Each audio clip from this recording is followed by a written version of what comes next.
तो फाइनली भारत ने एक बार फिर से रशियन क्रूड ऑयल को खरीदना शुरू कर दिया। लेकिन इसी बीच रूस ने भारत को एक बड़ी धमकी दे डाली है। पहली बार रशिया की तरफ से इतनी हार्ड वार्निंग भारत को मिली है। रशिया ने साफ कह दिया है कि अगर भारत ने यूक्रेन की मदद की तो फिर भारत के लिए अच्छा नहीं होगा। ये बिल्कुल वैसा ही है जैसा रशिया पाकिस्तान के JF-17 फाइटर जेटों के इंजन को सप्लाई करके कर रहा था। भारत लगातार रशिया से रिक्वेस्ट कर रहा था कि आप पाकिस्तान को अपने इंजनों की सप्लाई मत करिए, लेकिन रशिया ने उस समय भारत से कहा था कि पाकिस्तान को जो हम इंजनों की सप्लाई कर रहे हैं उससे भारत को ही फायदा है। लेकिन रशिया द्वारा पाकिस्तान को इंजनों की सप्लाई करने पर भारत को क्या फायदा है ये तो पता नहीं। लेकिन जिस तरीके से रशिया ने भारत को एक हार्ड वार्निंग देते हुए कहा है कि आप लोग यूक्रेन की मदद नहीं करोगे, लेकिन यहाँ पर पूरी दुनिया की निगाहें भारत पर आकर टिक गई हैं कि यहाँ पर भारत एक ताकतवर कूटनीति का इस्तेमाल कर रहा है। आइए बता दें कि आखिर यूक्रेन के अंदर ऐसा क्या हुआ है जो रशिया को भारत को ये बड़ी वार्निंग देनी पड़ी है। वीडियो बेहद ही धमाकेदार है, आप लोग बिल्कुल मिस मत करना। और चैनल पे पहली बार आए और अभी तक चैनल को सब्सक्राइब नहीं किया तो एक देशभक्त होने के नाते सबसे पहले चैनल को सब्सक्राइब कर दो, बेल आइकन को प्रेस कर दो और वीडियो पर भी लाइक एंड कमेंट करना मत भूलिएगा। आपको बता दें कि पिछले कुछ समय में जिस तरीके से भारत ने अपनी कूटनीति का इस्तेमाल करके एक बार फिर से रशिया और अमेरिका के साथ अपने रिलेशन को बैलेंस करने की कोशिश की है, उसने एक बार फिर हर किसी को होश उड़ा के रख दिए हैं। क्योंकि भारत ने बिल्कुल साफ कर दिया है कि अब वो लार्ज स्केल पर एक बार फिर से रशिया के क्रूड ऑयल को खरीदना शुरू कर रहे हैं। और भारत की रशिया से सबसे ज्यादा ऑयल खरीदने वाली रिफाइनरी नायरा एनर्जी ने एक बार फिर से लार्ज स्केल पर रशिया से क्रूड ऑयल खरीदना शुरू कर दिया है। और ये सब अमेरिका और यूरोप द्वारा लगाए गए प्रतिबंधों के बाद शुरू हुआ है। आप लोग चाहें तो खुद ही आर्टिकल देखो जिसमें साफ है कि Russia waged sanctions Indian refiner Nayara energy boosts crude runs to 90% sources. आपको बता दें कि भारत की जो नायरा एनर्जी है तो इस कंपनी के 50% शेयर रशिया की कंपनी रोजनेफ्ट होल्ड कर रही है। लेकिन अमेरिका और यूरोप ने पूरी तरीके से रोजनेफ्ट के साथ साथ नायरा एनर्जी को भी ब्लॉक कर दिया। उसके बावजूद अब नई खबरें ये निकल के आई कि नायरा एनर्जी ने एक बार फिर से लार्ज स्केल पर रशियन क्रूड ऑयल को खरीदना शुरू कर दिया है। अब सवाल यह है कि आखिर इसके पीछे के रीजंस क्या हैं? कैसे नायरा एनर्जी लगातार क्रूड ऑयल को खरीदना जारी रख रही है? आपको बता दें कि भारत की जो स्वदेशी ऑयल रिफाइनरीज हैं वो अमेरिका और यूरोप के प्रतिबंधों से बचने के लिए अब वो रशिया से डायरेक्ट ऑयल परचेज नहीं कर रही हैं, बल्कि वो नायरा एनर्जी से ही ऑयल को खरीद रही हैं, जिससे कि भारत की बाकी कंपनियां अमेरिका और यूरोप के प्रतिबंधों से बच सकें। क्योंकि अमेरिका और यूरोप के प्रतिबंधों के बाद बेशक भारत दुनिया भर को रशियन क्रूड ऑयल की सप्लाई न कर पाए, लेकिन भारत में तो सफिशिएंट मात्रा में रशिया के तेल का इस्तेमाल हो ही सकता है। यानी कि एक तरफ भारत रशिया के साथ भी अपने रिलेशन को लगातार बिल्ड कर रहा है, वहीं दूसरी तरफ भारत ने अमेरिका के साथ भी रिसेंट डेज में कई बड़ी डिफेंस डील साइन करने का ऐलान किया है। लेकिन इन सब के बीच जो सबसे बड़ी और धमाकेदार खबर निकल के आई है वो यूक्रेन से आई है। क्योंकि यूक्रेन को लेकर ही रशिया ने भारत को धमकी दी है कि अगर भारत यूक्रेन को उसकी एयरफोर्स को बिल्ड करने में मदद करेगा तो उससे भारत और रशिया के रिश्तों को काफी हद तक नुकसान पहुंच सकता है। अब सबसे पहले खुद ही आर्टिकल देख लो ताकि आप लोगों को भी इस बात पर यकीन हो सके। आर्टिकल में साफ है कि Russia alerts Indian firms Ukraine से desperate quest for make so spheres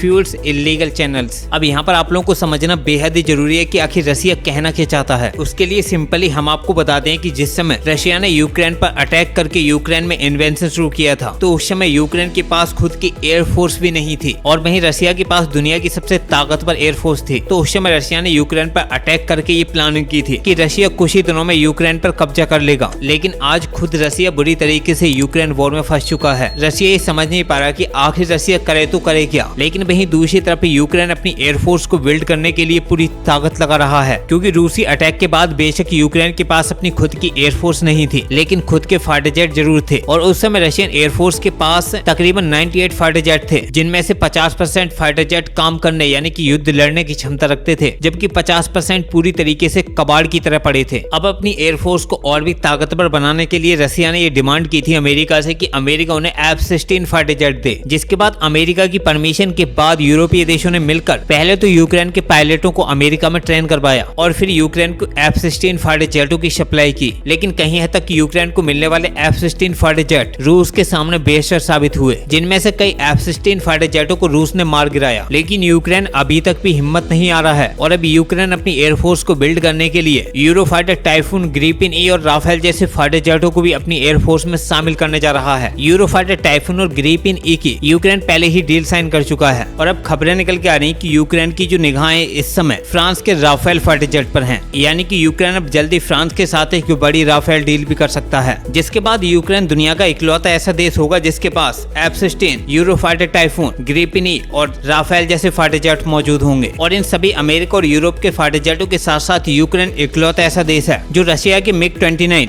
Su-27 और Su-25 जैसे फाइटर जेटों का इस्तेमाल करता है। इसलिए अब यूक्रेन अपने देश में बेकार पड़े रशिया के तकरीबन 98 फाइटर जेटों को एक बार फिर से युद्ध क्षमता हासिल करने के लिए रिपेयर करने की कोशिश कर रहा है, क्योंकि यूक्रेन इन फाइटर जेटों के साथ साथ रूस के Mi-8 और Mi-27 जैसे कॉम्बैट हेलीकॉप्टरों का भी इस्तेमाल करता है। और अब इन कॉम्बैट हेलीकॉप्टर और फाइटर जेटों को ऑपरेशनल बनाने के लिए यूक्रेन MiG-29 और Sukhoi-27 जैसे फाइटर जेटों के लिए स्पेयर पार्ट्स की तलाश कर रहा है। आपको बता दें कि इस समय यूक्रेनियन एयरफोर्स के पास लगभग 50 प्लस MiG-29 फाइटर जेट मौजूद हैं और लगभग 15 से 20 Sukhoi-27 फाइटर जेट मौजूद हैं। और MiG-29 एक ऐसा फाइटर जेट है जिसे भारत भी इस्तेमाल करता है, जिसमें AL-31F टर्बोफैन एवियोनिक्स इंजन का इस्तेमाल होता है। इसलिए अब रशिया को डर है कि कहीं भारत की कंपनियां यूक्रेन के इन फाइटर जेटों को रिपेयर करने में यूक्रेन की मदद न लें, क्योंकि इन फाइटर जेटों को यूक्रेन ने रूस से ही खरीदा था। लेकिन यूक्रेन जिस तरीके से रशिया के खिलाफ जहर उगल रहा था और बार बार नाटो में शामिल होने की कोशिश कर रहा था, इसी को देखते हुए रूस ने यूक्रेन पर अटैक किया था। अब यूक्रेन के इन फाइटर जेटों को ऑपरेशनलाइज होने से रोकने के लिए रूस की जो खुफिया एजेंसी है वो लगातार निगरानी कर रही है कि आखिर यूक्रेन किस देश से स्पेयर पार्ट्स की सप्लाई करेगा, क्योंकि यूक्रेन का विमानन क्षेत्र जो कभी सोवियत संघ का गढ़ था, अब रूसी डिजाइनों के प्रभुत्व वाले खंडित भंडार से जूझ रहा है। MiG-29 फुलक्रम और Su-27 फ्लैंकर इसके लड़ाकू बेड़े की रीढ़ कहे जाते हैं। लेकिन रशिया की घुसपैठ के बाद अब ये फाइटर जेट पूरी तरीके से रूसी कलपुर्जों की मांग से जूझ रहे हैं। फिर वो चाहे इन फाइटर जेटों के इंजन की रिपेयरिंग हो या फिर एवियोनिक्स सिस्टम को अपग्रेड करना हो। और रशिया के बाद भारत इकलौता ऐसा देश है जो इन फाइटर जेटों को अपग्रेड कर सकता है, क्योंकि भारत ऑलरेडी MiG-29 से लेकर Sukhoi-30 MKI और MiG-21 जैसे फाइटर जेटों का इस्तेमाल करता है। और साथ ही साथ लगातार भारत अपने फाइटर जेटों को भी अपग्रेड कर रहा है, जो रूसी मूल के फाइटर जेट हैं। बस इसी को देखते हुए रशिया पूरी तरीके से एक्शन में आ चुका है और रशिया ने भारतीय कंपनियों को ये धमकी दी है कि अगर भारतीय कंपनियां किसी भी तरीके से यूक्रेनियन एयरफोर्स के रशियन फाइटर जेटों को अपग्रेड करने में इन्वॉल्व होती हैं, तो भारतीय कंपनियों के लिए अच्छा नहीं होगा। और रशिया ने यहाँ पर एक बात और बिल्कुल साफ कर दी है कि भारतीय कंपनियां यूक्रेन की ये मदद ना तो डायरेक्टली कर सकती हैं और न ही किसी दूसरे देश के साथ मिलकर, क्योंकि इससे पहले भी भारत के कई हथियार यूक्रेन में पाए गए थे, जिनमें 155 M के गोला बारूद से लेकर टाटा की गाड़ियां भी पाई गई थी। लेकिन यहाँ पर हुआ ऐसा था कि भारत इन वेपन्स को यूरोप के दूसरे देशों को बेच रहा था और यूरोपीय देश से यूक्रेन को सप्लाई कर रहे थे। जैसा रशिया खुद अपने RT-33 इंजन को पहले तो चाइना को बेचता और चाइना भिखारी पाकिस्तान को सप्लाई करता है। लेकिन जब भारत ने रशिया से कहा कि आप लोग पाकिस्तान को अपने इंजन की सप्लाई मत करिए, तो रूस ने ये कहते हुए बिल्कुल साफ कर दिया कि हम पाकिस्तान को अपने इंजन की सप्लाई नहीं कर रहे और वैसे भी ये इंजन की सप्लाई भारत के लिए ही फायदेमंद है। ठीक वैसे ही भारत ने भी यूरोपीय देशों को हथियार बेचकर यूक्रेन तक अपने हथियारों को पहुंचाया है। लेकिन इस बार रूस ने भारतीय कंपनियों को कड़ी वार्निंग देते हुए बिल्कुल साफ कर दिया कि भारतीय कंपनियां किसी तीसरे देश के साथ मिलकर भी इस बार यूक्रेन की मदद नहीं कर सकती, क्योंकि इस बार भारत पर भरोसा करके हमने ही अपने सभी फाइटर जेटों का सोर्स कोड और टेक्नोलॉजी को ट्रांसफर किया है भारत को। ऐसे में भारत हमारे साथ गद्दारी करके हमारी ही टेक्नोलॉजी को हमारे दुश्मन को ट्रांसफर नहीं कर सकता। अब आप लोग इस बड़ी अपडेट पर क्या कहना चाहते हो, अपनी राय कमेंट बॉक्स में जरूर बताना। फिलहाल इस वीडियो में इतना ही, मिलते हैं एक नई वीडियो के साथ, तब तक के लिए जय हिंद जय भारत।